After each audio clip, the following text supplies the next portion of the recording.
What are we doing? 1, 2, 1, 2, 3, 4.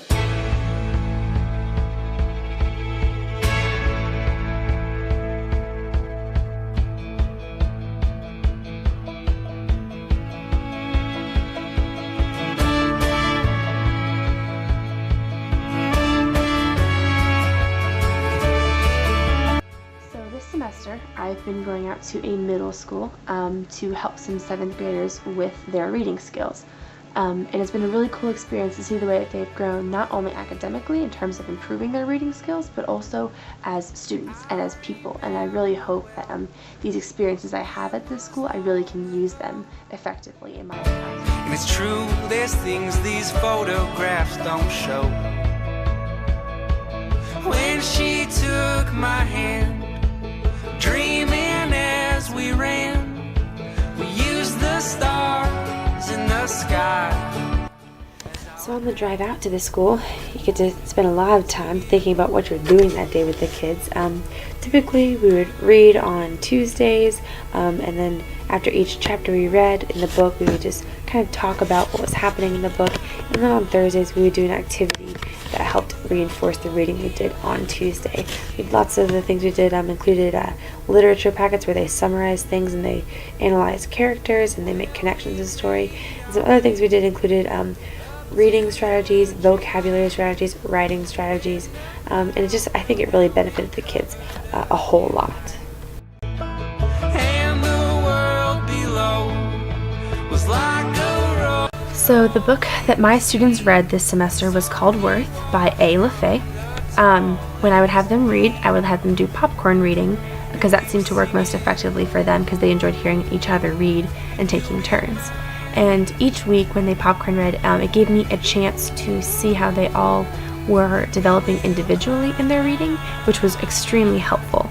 And one student in particular, Joey, he grew in a very specific way this semester, and it was very cool to see the way that he progressed.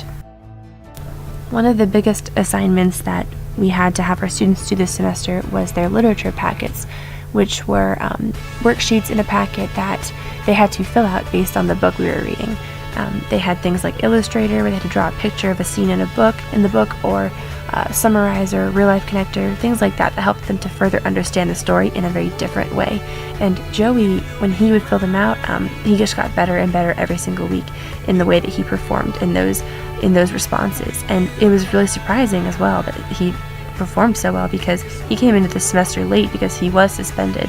And when he came in though and filled this out, I was very impressed with his work.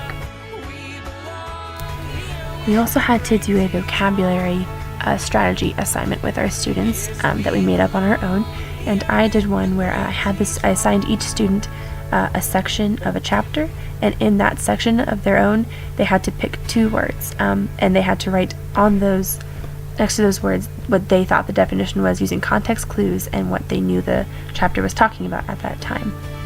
And then they would pass their papers to the right, and the next person who they passed it to would get this new sheet with 2 new words on it, and they had to write their own definition of those words on that paper. So that way when the papers go all the way around, when the paper gets back to the original owner, there are 4 definitions of this one word. And then after that we put them up on the board and really discussed them and talked about them. Now for Joey's words he picked words that were more difficult than some of the other students picked, and I was very impressed with that for one, and he was mostly accurate in his definition, and he was also very helpful in contributing to finding a very good new definition for all the words that we put up on the board. And I was very, very happy that he was able to contribute so well. Another assignment we had to have our students do was a writing strategy, and I decided to focus mine on the characters in the book. So I had the students each pick a character from Worth, and they had to write down things about that character. I put some examples on the board, things like who they are, what their name is, who they are, their job, the role they play in the book, how they relate to other characters, things like that. And the students did extremely well with that. And then they were really excited that they got to use the whiteboard again because I had them put up their ideas, and then looking at those definitions of who those characters were, they made connections between the characters. just based on what was written on the board. And Joey did a really great job of making connections. He remembered a lot of little details about his character and the other characters, and it really built a cohesive discussion for the students. Joey has really grown a lot this semester. In terms of his reading, he has slowed down a lot. He pays attention to punctuation. He really tries to pronounce hard words and can succeed most of the time. And if he doesn't understand it, he'll ask. And he wants to look up definitions of things to make sure he understands. He volunteers to read now, which is great because he didn't want to read at the beginning of the semester. And he actually even ended up liking the book and saying that he liked to read and things like that. And it was just really cool for me to see that. And behaviorally, I talked to the supervisor and she said that he's been very well behaved in class, or at least better behaved, and to think that he's had that kind of improvement too is really rewarding for me to hear. And when I had my students do a writing assignment to talk about what they thought about the literature circles, he wrote down that he felt that I had been able to help him a lot with his reading and that he enjoyed it now. And to think that I had any sort of impact in that way on him is just really cool, and I'm excited to see what else I will discover and experience in my teaching. Yes, we